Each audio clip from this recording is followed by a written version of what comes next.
आत्ता आमच्याकडे 5 महिला आलेल्या आहेत। या मुलून पोपटलालने कसं शोषण केलं आहे त्याचं जनता न्यायालयात त्यांना मी हजर करू। 5 महिला, एक मध्यंतरी प्रकरण आलं होतं, आत्ता 5 महिला आलेल्या आहेत। पण आम्हाला असं वाटतं की या अशा प्रकारचं राजकारण आम्ही करू नये।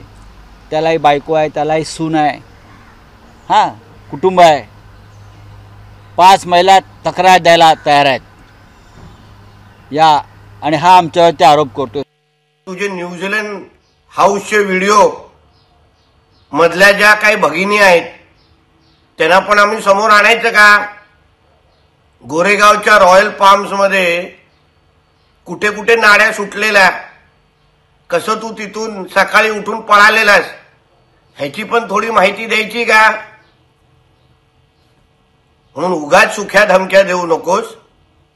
आणि महिलांच्या संबंधित आरोप तू करावेत हा तर फार मोठा विनोद आहे। कारण का त्या डॉक्टर महिलेने अगर तोंड उघडलं तर तुला सकाळचा हा पत्रकार परिषद घेण्याचा पण तू लायकीचा राहणार नाहीस। एका खासदाराबरोबर तुझा फोटो नाचताना, लग्नामध्ये नाचताना आल्यानंतर तुझ्या घरात काय तमाशा झालेला मग ती पण माहिती आम्हाला पत्रकार परिषदेमध्ये द्यायला लागेल।